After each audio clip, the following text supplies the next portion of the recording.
Hey guys, and welcome back to my YouTube channel. For those of you who don't know me, my name is Emily Trenka, and I'm an avid Disney lover, but I'm also a travel agent. So in today's video, I'm going to be walking you through how to plan your very own Walt Disney World vacation. So it's going to be a follow along step-by-step guide. I'm going to be giving you pointers and things to think about when planning your trip. It's not going to be like, I'm not going to give you an outline of a trip and say this is the most perfect way, this is what you must do.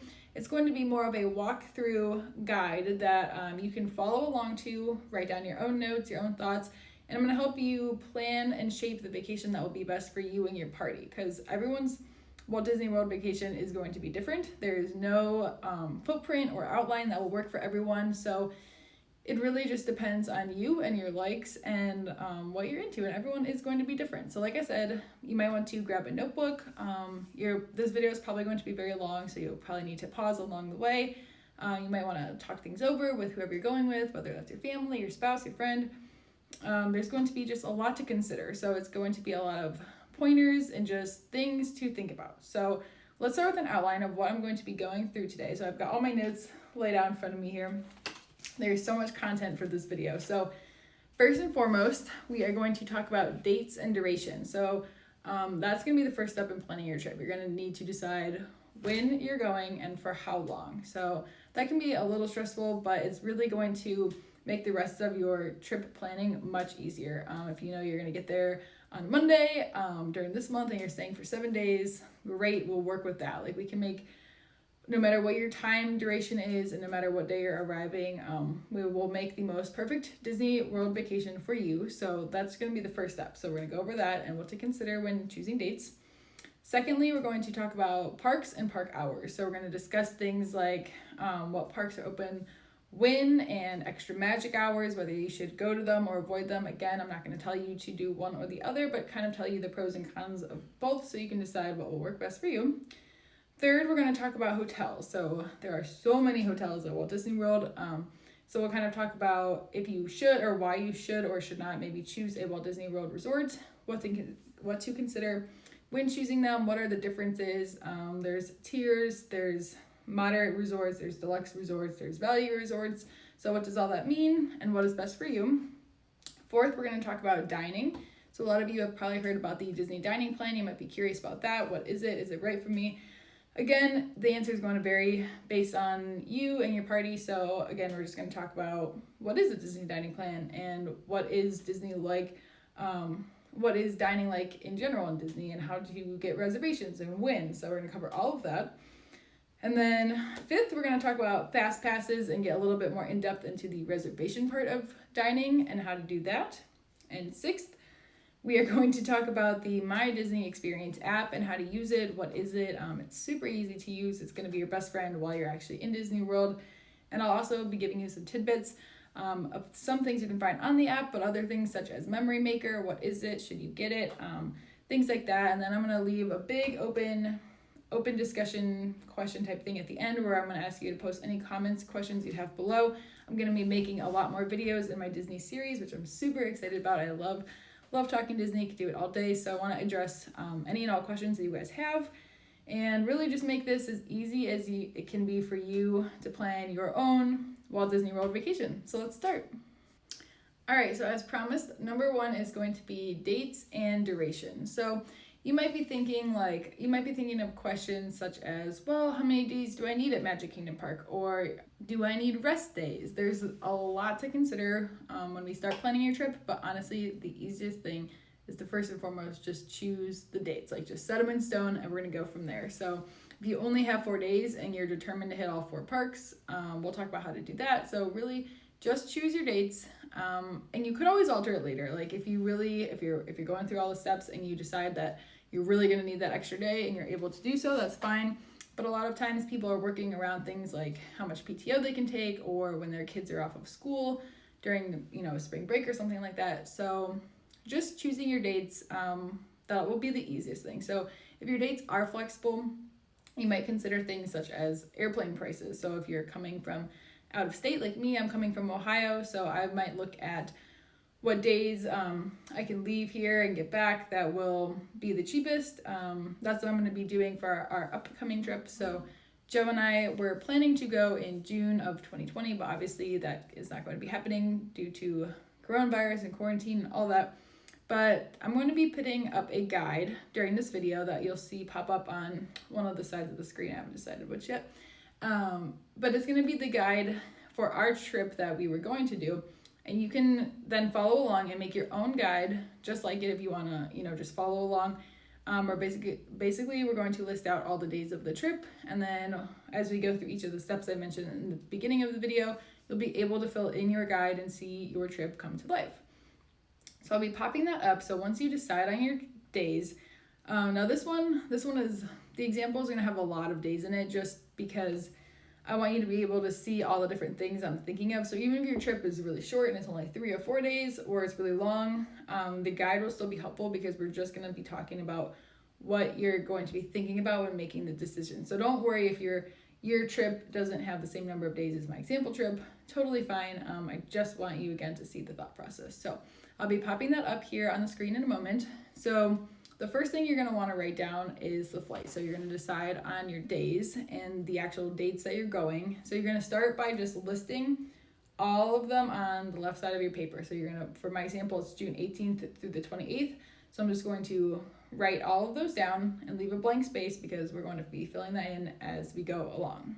Another thing you might want to consider when going over your entire Disney trip days in duration will be if you're doing anything outside of Disney. So if you're planning to go to Universal or anything in the central Orlando location, you'll have to keep in mind that you're going to want days for that as well. So I'm going to be kind of making a little blend step between 1 and 2. So number 1 is choosing the dates and duration, and 2, we're getting into the parks and the park hours. So a kind of middle thing to consider there is a park hopper option. So when you do buy your park tickets, you're going to be able to either buy a regular ticket or a park hopper ticket. So if you don't know the difference between the two, a regular park ticket is good for one park on one day. So you could have your whole trip, if your trip is 4 days long and you buy regular base tickets, one park a day, you're able to choose any park for each day. So you might want to do Magic Kingdom the first day, then Epcot, Hollywood Studios, Animal Kingdom. Or maybe you don't like Animal Kingdom, so you do 2 dates at Magic Kingdom instead. It's just one park per day, and you are able to leave the park, go back to your hotel, and come back. It just means you have admittance to one park per day. Now, if you have the park hopper option, that means you can hop parks throughout the day. So if you bought the park hopper for 4 days, you are able to go to Magic Kingdom in the morning, but maybe finish the night off at Hollywood Studios. You can go back and forth between as many parks during the days you want. You could hit all 4 in one day if you want.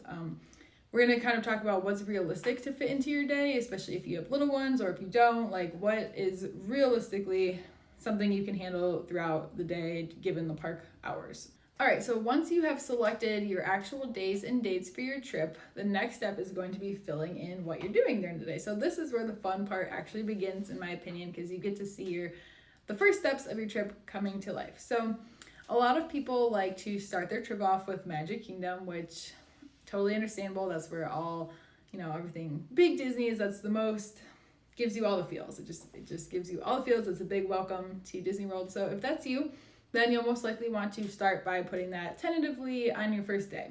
Now, things you should consider is when you're getting into Orlando. So for me, coming from Ohio, our flights usually are always, they'll leave Cleveland at 7. We land around 9:30. So I'm able to get down there and go right into the park. So that's always what I love to do just because I'm all hyped up, I can barely sleep the night before. So I know as soon as I get on that plane, I'm getting on, getting off, and then I'm going as quickly as I can right into Disney World because everything is on my Magic Band, which we'll talk about this in a little bit as well.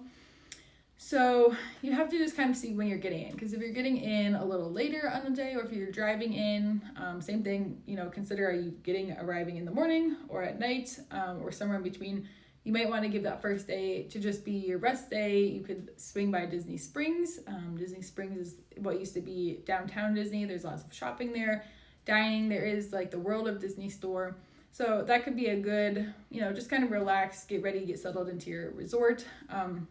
This overall video is going to be based on you booking a package, meaning you're staying at a Walt Disney resort and also buying park tickets. So there are other ways to do it. You could stay off property and just buy tickets, but everything that I'm going to be kind of talking about in this video is based on the assumption that you're booking a package. And when you book a package, the package will come with the magic bands, which is why I'm definitely going to be talking about these, so it just makes more sense if I'm talking about the package. And if you book the package, you also will get some luggage tags. So these will come with your magic band arrival, which is such a great day when your magic bands finally arrive to your home. And if you book the package, you'll get these, and they're all different. So depending on what color magic band you got, that's the luggage tag that you'll get. So I'm assuming this was the gray and the green ones. We've tried to collect all the different magic band colors, so we have a whole bunch of them. So as you're deciding that first day what you're going to do, whether it's going to be more of a rest day or more of a park day, that's good. Just write down on your plan what you think it will tentatively be. Again, it might change. Mine definitely changed throughout this. For this trip, I started thinking that our first day would be more of a rest day since the flight was actually a little later in the day, but then I went back and moved it around a little bit, which is fine. You're going to move these plans around. I just want you to be thinking of all the different possibilities and things to consider. With that being said, let's talk about extra magic hours and what that means. So if you did book the Walt Disney World Vacation package, you will be eligible to attend the extra magic hours at the parks. So each day, a different park will have what's called an extra magic hour, and that might be in the beginning of the day or at the end of the day. And that means it's a whole hour that is that a park is open, but only to guests who are staying at a Walt Disney World resort. So if you're staying off property or if you're staying at the Swan and Dolphin, you will not be eligible to come during this time. So there's a lot more that comes along with that. So what I mean by that is the days where the park has an extra magic hours, that park is going to be busier. For sure, people are going to want to spend, to some people, getting that extra hour is so worth it to them. They're paying all this money to go to Disney. They want every hour of the day that they can get at the park. There are a few things to consider though. I personally tend to usually always avoid the extra magic hour park days. That being said, the reason is because I am somebody who does not do the park hopper option. I prefer to be a little bit more relaxed during the day and spend my whole day at one park. So to me, I just don't like hopping around. I don't like wasting the time going from one park to another when you definitely could be busy at one park all day. Again, that's going to be up to you. And we'll talk about that when we get into dining as well, because you do lose a lot of time in transportation, whether that's going from your hotel to the park or going from park to park, or if you're dining at a different hotel. All of that takes transportation, which means you're waiting in another line. Then you have to actually do the transportation. It adds up. So if you don't want to give up so much of your day in transportation, you might opt to do what I do, where you just do one park a day. So for me, if I'm only doing one park a day, I don't want it to be the super crowded park. So I'm okay losing that extra magic hour to have a little less crowds. Now that's not always guaranteed, but it does tend to be that way, especially like if Magic Kingdom has an extra magic hour that day. That park is going to be very heavy with people that day. You might not notice it. Like sometimes it's not noticeable, sometimes it is. It's just something to consider. If that extra hour is really important to you, definitely go for it. But also, I like to keep in mind that you might need a break during the day too, especially if you are traveling with little ones. You will definitely need a break in the day if you want them to be awake, in the morning for like a character breakfast, but also be awake for the fireworks. The heat in Florida wears you down. It tires you out no matter what age you are. But definitely the little ones will be passed out. They're probably going to need a midday nap, or a lot of people, if you're going in the summer especially, will use the middle of the day to kind of come back to the hotel, go for a swim, maybe take a nap, just relaxing. You'll feel so much better and rejuvenated later in the night. Like you will just be ready to go to get on all those rides, wait in line again, see the fireworks. It's just a lot better when you're not tired. So again, just something to consider. It's totally up to you whether you want to go for the extra magic hour or not. And sometimes, like I said, they're in the morning and sometimes they're at night. So if you're more of a morning person, more of a night person, that might determine if you choose to attend it or not. But just something to be aware of. So moving on, I want to talk about rest days. So we talked about having rests during the middle of certain days, but you're also going to need rest days. I promise. Especially if your trip is longer. I personally would never do 4 days in a row of parks. Like if I'm planning on hitting and having a full day at the park, 4 days in a row would be too much for me. And again, you might be a little different, but if you haven't gone to Disney before, you might not realize how tiring it can be. So just for example, if I'm going with my fiance, we're 23 and we still get tired and need a rest day, your feet will be tired. Even for somebody like me, I'm very athletic, I am working out all the time. You would think like, oh, I'm fine, but just the heat, the walking, and a lot going on. You're just being like stimulated the whole time. So taking a rest day is so important, and you will just have so much more fun when you go back after you're feeling refreshed. So depending on how long your trip is, that'll kind of determine how many rest days you need, or using like a half day. So I know tickets are expensive, but the more days you go, the cheaper it gets per day. So when I'm taking a longer trip, I don't have as much concern with taking a half day or something. Like, I'm not losing that much money. I'd still rather have the option to go that day, even if it's only a half day. So definitely I would plan for some rest days, but we can kind of put those in our schedule after we start selecting more of our park days and what parks we want to do on what day. Another thing you might be considering is doing a Disney water park. So there's 2 water parks at Disney. There's Typhoon Lagoon and Blizzard Beach. I personally have actually not been to either of them, but I know a lot of people love them. Super fun, especially if you do have younger ones, but I think people of all ages would enjoy it. But buying tickets that do allow you to go to the water park does cost more. And when you do book those, you just want to keep in mind that you might have to be a little flexible, because say you booked the water park on Wednesday, but then when you're in Florida, it's thunderstorming, it's crazy outside, you can't go to the water park is likely closed. You'll want to be able to be flexible to kind of swap it last minute with maybe a park day, or just make it a rest day. So those are things to consider too. When you're in Florida, weather can be crazy. It changes all the time. It's always hot there, but the rain can come and go at any time. Sometimes it's just a little sprinkle here and there. Other times, torrential downpour, like it is crazy. So you want to plan on being a little flexible when you're down there, and definitely don't get discouraged by rain. It's going to rain most likely at least once on your trip, but really rain just means less people in the park, way shorter lines. So it does have its perks. Definitely though, add to your packing list ponchos. Pack some ponchos just in case. They do sell them there obviously, but they're going to be Disney branded. They're going to be expensive. It's much cheaper to just pick some up at the dollar store before you go. Definitely pack ponchos. All right, so if you take a look at my guide, you'll see that I started planning. I was just playing around with some little sticky note pieces, writing down the park hours, which you can find on Disney's website. You can just select the days you're going and it'll show you all the park hours. I was just writing them down, playing with different ideas, putting them around. So I definitely knew that I wanted Magic Kingdom to be my first park of the day, first park of my trip.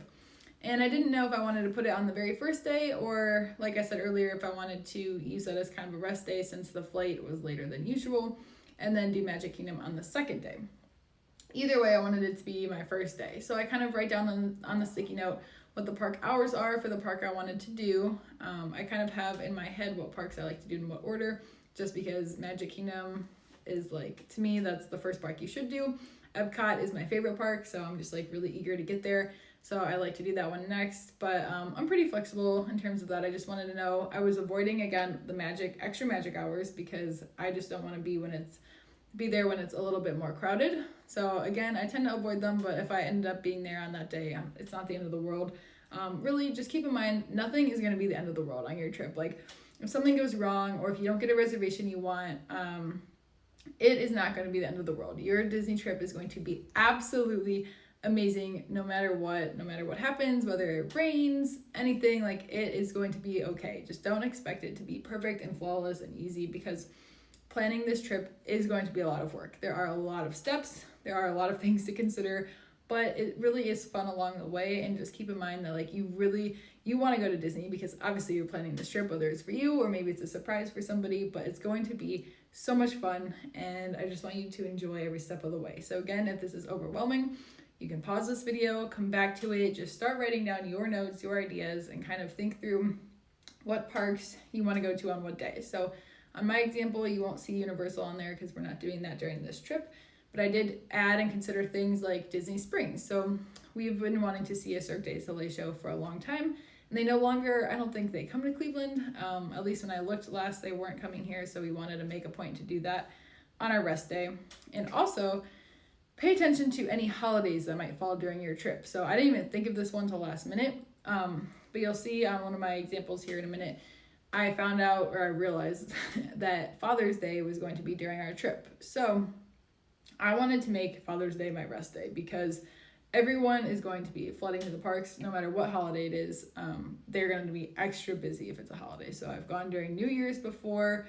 I'm trying to think if there's any other big holidays I've gone for, but definitely holidays are more crowded. So I just wanted to avoid that. So if there is a holiday that falls during your trip, maybe consider making that a rest day. So, and you'll see through my plans that originally I did have 4 park days in a row, which again, I think is way too many. So that's kind of another reason I revamped it and wanted to reorganize it.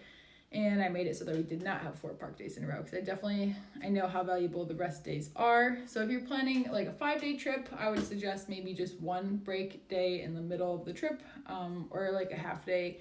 I totally understand if you're only down there for limited days and you want to get the most out of it and you feel like you got to be there every second, but you also do want to remember to enjoy it and, not be cranky. You don't want to feel forced to go to the park or forced to wake up at 6 in the morning to get there at 7 or 8 a.m. Like, you do want it to be fun but relaxed. You just don't want to be stressed out on your vacation, whether that's a Disney vacation or not.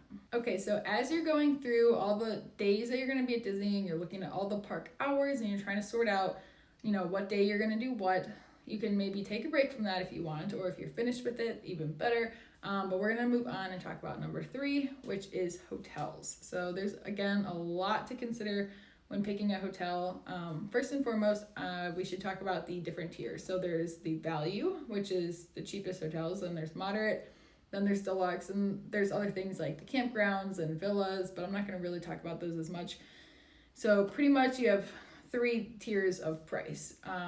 What I like to tell people right off the bat is, are you really going to be in your hotel that often? I think that is what you should consider. So for a lot of people, the answer will be no, because you plan on being in the parks a lot. But maybe your answer is yes. Like, maybe that is a big thing for you and you are only doing maybe 1 or 2 park days and you just want to enjoy other things at Disney. So truly ask yourself how much you'll be in the hotel, because I think that will determine, what kind of hotel you go for. If it's really important to you, you might choose to do a nicer hotel. And obviously budget is going to be a thing too. So Disney is not cheap by any means, whether it's the park, the hotel, anything, like it does add up, the dining, everything. So just keep in mind, you can look on Disney's website to see how much it is per night at each hotel. There's a thing on their website where you can actually kind of build your vacation, and sometimes there's different offers going on as well. So definitely check those out. But I've stayed at all different resorts. I have stayed at value, moderate, and deluxe, and they've all been fantastic. Like, I've never had a problem at any of them. Obviously the more deluxe ones are going to be more themed and maybe more pretty and cute. Like the Polynesian is really popular, especially with kids. Really nice, but again, really expensive. So it's just up to you if you value that. I think a lot of planning your Disney trip is, what do you value and what is important to you. Now, I've stayed at many value resorts. That's actually what I usually opt for, because me, I'm a doer. Like, I want to be out doing, or even just be at the pool. So for me, I'm not in the hotel room a lot. I just need, I want somewhere clean, but they're all clean. Like, don't think that if you do a value resort, it's going to be, dirty in any way. They're very clean. So I just want somewhere clean with a bed, a shower, really not much else. And then I do want good transportation. So something to consider when picking a hotel is, what transportation does it offer? Because if you look at a map of Disney World, some resorts are going to be very close to one park or another. Magic Kingdom is kind of off in its own realm. So that one typically is going to be farther away from everything, unless you're at a Magic Kingdom hotel. So like the Contemporary, Grand Floridian, those are all near Magic Kingdom, but then you're farther away from everything else. So those are just things to keep in mind. When thinking about your hotel, definitely consider the transportation, because there is different Disney transportation, like the monorail or the buses, the new Skyliner. There's even boats. Some of them you can walk to. So these are things to consider. So, for example, Hollywood Studios and Epcot have a lot of, you can actually walk in between those 2 parks. You could walk from Hollywood Studios to Epcot, vice versa. It is like, I'd say like a 30-minute-ish walk. But you can do it. And then there's hotels that are in that area where you can walk to those as well. So like Boardwalk, the Beach and Yacht Club, really nice. They're surrounding a lake, and you can walk right into Epcot in the morning. you don't even have to get on a bus or any kind of transportation. So definitely look at the transportation and what's offered where you're staying. Also, a thing to note, I think like the All-Stars are my favorite resorts. Just they're my go-to. Like I wouldn't say they're not by any means like the most fun or beautiful or anything, but like I said, I just need a place to stay. I'd rather spend my money on more things like dining or souvenirs, more park days. So if it comes down to it, the hotel on my ranking of importance is really on the bottom. Like I just need somewhere to stay, and the fact that it's still a Disney resort gives me all the benefits and perks like magic bands and the extra magic hours if I want that. There's a lot that does come with booking a package with Walt Disney World. Also, if you book the package, you're able to book your fast passes and your dining reservations before other people, and I think that's a really big one too, because if you have dining that you really want to get, or rides you really want to ride, it is important to have that first dibs. So I highly recommend doing the package, getting the magic band. But again, picking a hotel, this could be a longer step. You'll probably have to put it on pause here and discuss and definitely look at the pricing, because there's a lot of options, and I don't want to say you can't go wrong. There's a lot to consider. Even when you're considering these things, there's some things that you won't even find online, like the bus routes. For example, when I stay at the All-Star resorts, the bus route that it takes, it's only stopping at the 3 All-Star resorts. So sometimes the bus might have 4 different stops, and it's at hotels that are kind of more spread out. Like the All-Stars are all really close together, whereas others is going to be stopping at different ones that are definitely more spread out on different streets, etc. So your bus route might be longer. So sometimes if there's say 4 hotels in a row that the bus is going to hit, if you're at the first one in the morning, that's really great because it'll be the first one on. You're more likely to get a seat. But if you're at the hotel that's kind of at the end, the bus might be full and it might completely skip you, or even if it stops, there might not be enough seats. You're going to be waiting a little longer. And then when the bus comes back to drop people off, you want to be considering too, are you the first drop off? Are you the last drop off? Because at the end of the night, after fireworks or shows, you're going to be tired. So it does kind of stink to be the last one. But again, I don't think the bus routes are really known to the general public, so that's not really something you can plan for. But just my advice for the All-Star resorts, they're really nice because it only stops at those 3. No matter which of the 3 you stay at, they're all really quick. I've never had a problem at any of them. I really love, we stay at the sport one usually, but I've stayed at the music one, and they're really nice. Like no problems. I think the transportation is great. I have stayed at Coronado, and that one, I would say the transportation is not so great. I know a lot of people love that resort. It is gorgeous, really nice, but I have a problem from going from the All-Star transportation to that one. I was not like happy at all. I think to even get to the transportation, like at your resort, the All-Star one is so nice because it is right outside the door. Like when you get dropped off at your hotel and you walk in the front door, you're in the lobby, and if you walk right back out, like the whole side of the building right there is where you're getting on the buses. Like you don't have to walk at all. But at Coronado, you have to walk really far to even get to the bus stop from wherever you're staying. Like that's such a huge resort that from where I was staying, it took me forever to even walk to the part of the hotel where the bus would pick me up. So again, you might not even know all those things before you get there, but I'm just telling you a couple that I'm aware of just so you know. But that might be a reason that you might want to stay at a resort where you can just walk right into the park. Or like I said, there's the new Skyliner, so I think Pop and Art of Animation are 2 of the value resorts that now have the Skyliner, which I've heard is really nice. But again, those just went in, so I haven't experienced it myself. But adding more and more transportation options at each resort will also lessen the amount of people that are trying to, beat you to it or be in line with you. So don't get too overwhelmed with that. I would more so focus on the price and just what's available. That's really what matters most. Also, a note about hotels is the pools. So you might be thinking you want to stay at a hotel that has a really cool pool. Like I know Boardwalk's pool is really cool, but at Disney, you're actually able to visit any hotel. So you can go to any of the hotels and you can use any of their pools. I know there are some exceptions, and I think one is the Beach and Yacht Club, and I don't know if the other one is. I don't know what the other one is, but I think there is another exception. But other than the very few exceptions, you can use any pool at any resort as long as you're staying at a Disney resort. So even if you're staying at All-Star Movies, you can use almost any of the other pools. So if that's something that you're thinking of, well, I really want to stay at the Wilderness Lodge because their pool is really nice, like, but that's super expensive, I don't want to stay there. Well, you probably just double check. You could probably use their pool even if you're staying at a value resort. So I really love that Disney does that, and they make it known that you can use any pool. And if you do have a rest day, checking out the other hotels is actually really fun. We did that on our last trip, and it kind of gave us an idea of where we'd like to stay in the future. And also, like I said, the Polynesian, we found some we would not want to stay at in the future just because they were really kid heavy. So exploring them is really nice, and we're going to talk about dining in a minute. So if you dine somewhere, you'll also get to see that hotel while you're there for the dining. So just things to keep in mind. So be thinking about what hotel you're going to consider. Maybe write down your top 3 and just kind of think on it, talk with your family, spouse, friend, whoever it is, and then just go from there. But just know that the hotel decision is not going to make or break your trip. It's going to be fine either way. So to me, again, bottom line is just how much do you want to spend.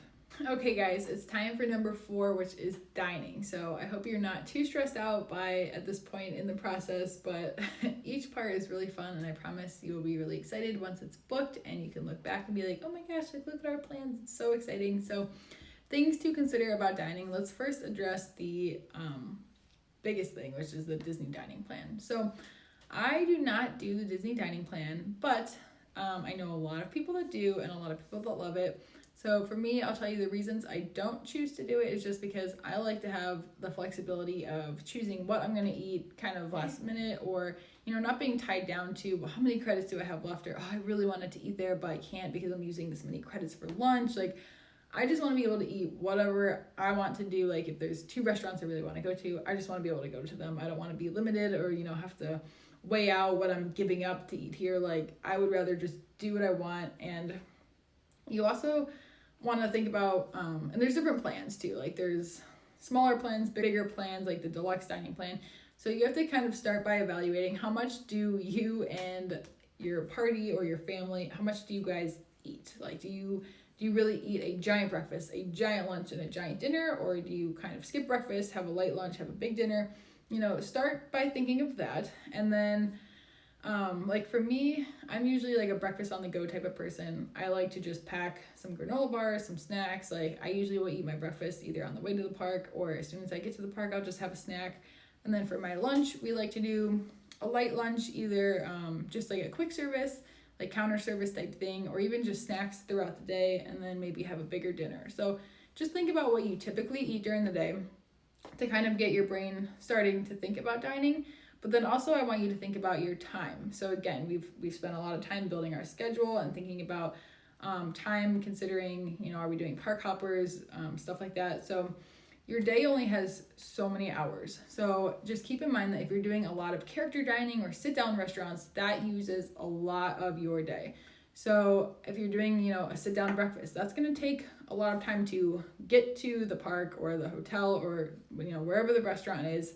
Getting there is going to take a while. Actually dining is going to take a while. And then leaving there and getting to the park then for the day is going to take a long time. So, if you're doing that for breakfast, lunch, and dinner, that's like, I don't want to say your whole day, but it's a lot of your day. So you definitely want to be mindful of how much time you're spending on dining, and then also how much money as well. I mean, obviously a sit-down restaurant or a character dining is going to cost more.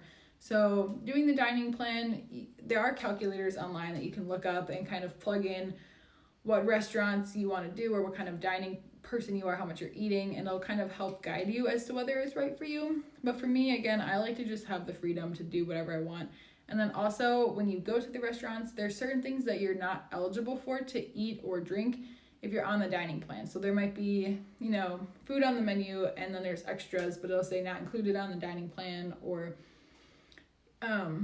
stuff like that. And I don't want that restriction on me. I want to be able to eat whatever it is, whether I'm super hungry or I'm not that hungry. I just want to get what I want. So I'm not worried about not being able to eat enough, but also having too much food. I know a lot of people get a dining plan and then they're stuck with all these credits. They're like, oh my gosh, I have to bring home all these snacks, and they literally come home with like a suitcase of snacks, which seems really cool, but you did pay for those. And it's like, did you really, would you have bought those and spent that money if you didn't do the dining plan? For me, it's a no. I don't eat that much. Like, sure, I like to do a character dining or have a nice sit-down dinner, because the dining does break up your day. You know, you have been in the heat all day, so having a nice sit-down dinner in the AC feels great. It is nice.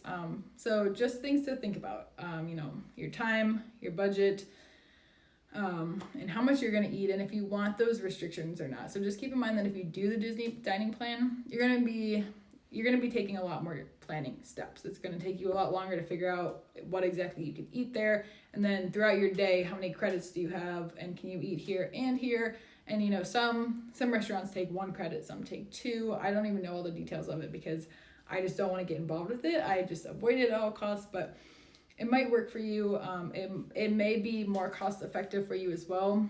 But I've tried to add up, when I went on a few of my trips, I added up everything I spent on dining, and for me, it would not have been worth it to do the dining plan, and then on top of it, I would have been more restricted. So for me, it just works out better that way. I like to just have the freedom. All right, so now that you've decided, hopefully, whether you're going to do the dining plan or not, we can start actually thinking about what dining do we want to do. That's the fun part, you know, what do you want to eat? Do you want seafood? Do you want steak? Do you want a character meal? It is really fun picking your dining at Disney because there's so many different options. So you definitely want to start by looking at your days, and hopefully by now you have your parks picked out for each day. So you're going to want to start by going through, you know, my first day is at Magic Kingdom, so I'm going to open up the Disney website, or I could look at the app and go to the dining section, and then you can sort it by park. So I'll select Magic Kingdom and I'll see what all the options are. So I'm gonna, most likely for me, what I like to do is just pick my dinner or like my big sit down. So whether my sit down is for lunch or dinner, typically dinner for us, I'm gonna pick that and put it on my list. And then my lunch, I might write down an idea of what looks good, but really, if I'm just doing like a quick service for lunch, I don't feel I need to plan that. You know, whatever we're feeling that day, if I really am in the mood for chicken nuggets, then I'm gonna find chicken nuggets. Or if I want tacos, I go to Peco Bill's and get tacos at Magic Kingdom. Like, I like to just, you know, plan one meal a day, and then whatever we're feeling and whenever we're hungry, we'll eat. That's another thing when it comes to dining too. Like, if you have too many reservations, you're really tied down to when you're eating. Like, you might be starving at 6 o'clock, but your reservation's not till 8:30 because that's all that was left, or even later. And then you're kind of screwed and you're starving all day. So again, I just like the freedom of one planned meal a day works good for me. It's not too much to have on my schedule. And then also when you're planning fast passes, if you have so many reservations, like those will be limited then too. You know, not only is there only certain times for fast passes left, but if you have all these other reservations going on, it's going to be hard to pick those as well. So I try to stick to and advise to just do one reservation a day, like one sit down meal. But if you have more than that, that's totally okay. Just keep all these things in mind. That's all. So if you have 2 places that you really want to eat at, say, Hollywood Studios, but you're only going to be there for one day, yes, you'll have to choose between the one, unless you can do one for lunch and one for dinner. But what might help you narrow down your selection then is just the reservation itself, like what is available. A lot of things are going to be booked out. Others will be available. It just kind of depends when you are trying to make your reservation, whether it's the 180 days in advance or, you know, just the week or 2 before. So we're going to talk about that a little later, but reservations can change. They always become available, so don't stress out too much. But just know that you can always come back to Disney World. So if you can't do all the dining you want, it's totally okay. Most likely what you choose will be amazing. And you can always ask people to, like on Facebook groups, or, you know, people have been at Disney. You can definitely ask me for my opinion if that will help you in some way. I've been to a lot of the different dining at Disney. So if you're trying to decide between a couple, just read reviews and just see what do you typically like. If you typically like Italian, then I would suggest Mama Melrose at Hollywood Studios. I put that on mine for our second day, which will be at Hollywood Studios. Well, would have been if we were going, but there's a lot of good options.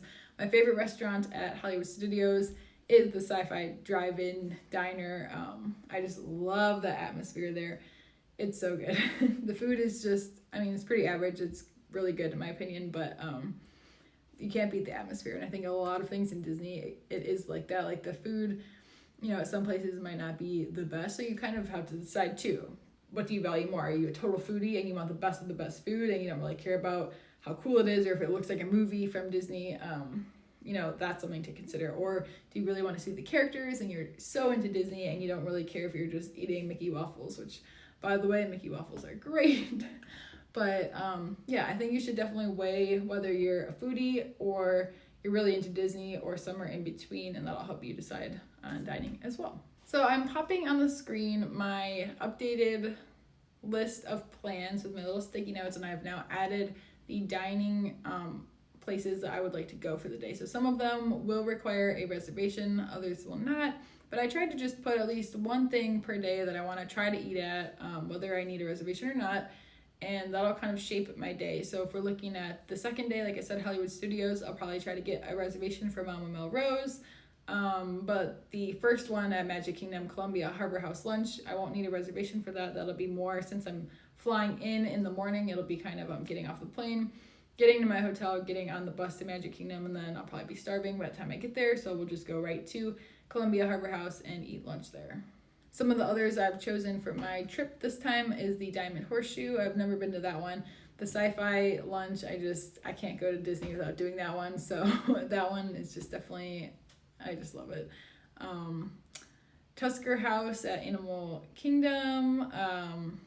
Tapani Dough at the very end there at Epcot. So Epcot is probably going to be where you have the biggest hang up on what to eat, because there's so many good restaurants at Epcot. I mean, obviously you have all the world there, all the different countries, and they all have such good, authentic themed restaurants with such good food. So if you're a foodie, Epcot is going to be tough. I'll tell you that right now. Like, I love Epcot. That's my favorite park. That's where I got engaged at, actually. So we just love Epcot, and it is so hard to choose dining there. I try to expand what I eat there, but Tapani Dough, if you love hibachi, you love Japanese food, that one is so good. So good. And they have the best, I don't even know what drink it was, but it was like this chocolate alcoholic drink. So good. So there's a lot of restaurants I love. I've been to maybe half of the different countries in Epcot for dining, and just when I find something I love, I tend to stick to it, which is really hard because I want to try new things, but if I know I love something, it's just so hard to like pass on it and risk not liking the new thing you try as much. But Tapani Dough, I did not go on our last 2 trips, so I think I'm due to go back to it. That one's really good. But again, if you have any questions on dining or reservations or what food is like at a certain restaurant, definitely just drop comments below. I'm going to respond to all of them. So if you have questions on anything as we've gone through this video, just drop a question below and I will get back to you as soon as I can. I want to help you as much as you can and make this process as easy as possible for you. This video is actually super hard for me to film because there's so many little things I want to say, but I know I don't want this video to be like hours and hours long, so I'm trying to cut to the chase. So again, if I'm forgetting anything or I'm leaving like little bits out, I'm going to have other videos in this series where I get more in depth about certain things, but definitely leave comments below on video ideas that you want or questions that you have or things I've skipped over so that I can address them in my next and upcoming videos. But next, let's talk about number 5, which is the fast passes and dining reservations. So fast passes can be made 60 days before arrival if you have booked the package, meaning you're at the resort and have tickets.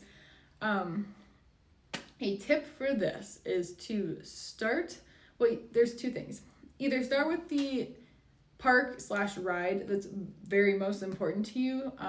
So if that's the Avatar Flight of Passage, definitely, as soon as you're 60 days out, go right to that day then, even if it's your 3rd day or your 1st day, whatever day you're going to Animal Kingdom then, and book it for that ride right away.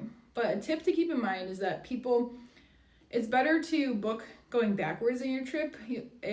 How can I say this? If you are there for 10 days, if you start by booking the last day in your trip, chances are that people haven't booked for that yet, because if you think about it, like the first day of your trip is going to be the last day of somebody else's trip. So a lot of things will already be taken for that day. So like the farther day out in your trip that you can book for, the more things that will still be open. Does that make sense? I hope it does. So just trust me. If you are, pretty indifferent about what you're riding and you don't have like a set, I need this ride, I would recommend going backwards because those last few days are where you're going to have the biggest selection. So anyways, what is a fast pass? A fast pass is something you can book ahead of time. You're pretty much guaranteed a spot on a ride for an hour between a certain set of hours. So for example, you could book the Tower of Terror Fast Pass from 12 to 1. And that means that you can get in line for that ride, Tower of Terror, between 12 and 1, and you'll be able to walk not always walk right on, but you get to go in the Fastpass line. So each ride is going to have two different lines. There's going to be the regular line and then the Fastpass line. So if you have the Fastpass, your line and wait for the ride will be much shorter than maybe the possible hour, maybe even 2 hours of a line. So you get to book those 60 days in advance. You're going to want to book them for the rides that are most popular and will have the longest line. So even if you absolutely love Small World, you really don't need a Fastpass for it because that line tends to be way shorter than things such as maybe Space Mountain at Magic Kingdom. So you want to book them for the rides that are most popular or just the rides that are most important to you. Now, if you book Fastpasses, say you book one for Haunted Mansion and then you arrive at the park that day and Haunted Mansion, surprisingly, is only a 5-minute wait. That's amazing, right? Like, you can walk right on. Don't fret. Don't use your Fastpass for it, though. Just walk in the regular line if it's only 5 minutes. Because when you have the Disney Experience app on your phone, which is very important, you can make these changes last minute. You can change your Fastpass live when you're at the park on vacation. So say, again, you're about to use your Fastpass, but you realize the line is only 5 minutes. Well, definitely go on the ride, and when you get off of it, you can just go on the app and do switch Fastpass, and it'll show you a whole list of rides that are still available for Fastpass. So if a different ride at the park is like a 60-minute wait, you can switch your Fastpass to that ride. Which is really nice, really convenient for that reason, because sometimes the lines will surprise you and something that you thought would be long won't be. So having the flexibility is really nice. Also, another big tip, if you can, try to put your Fastpasses for the beginning of the day, like earlier the better, because once you use all three, you get 3 Fastpasses a day. If you use all of them, the app will actually let you book another Fastpass one at a time. So if I use all my Fastpasses by 3 p.m., I can hit get Fastpass and it'll pull up, whatever's left, which might not be much because day of, a lot of things are booked up or taken up or filled up, whatever. So there might not be a lot of options. There might not be any options, but if there are, you're able to book another one once you've used your 3 already. So definitely keep that in mind. Remember to be checking just to see if you can get another one. You can get an extra ride in during the day. Really important. When you're booking your Fastpasses, you want to be sure to include everyone in your party on that Fastpass. So it'll have you select the ride, and then it'll say who's going on this ride, who wants the Fastpass. So if you have 4 people in your party and maybe only 2 want to ride Splash Mountain, and 2 would rather use it for something else, that's totally fine. It lets you select who in your party you want to give the Fastpasses to. So you can do 2 on one ride and 2 on a different ride.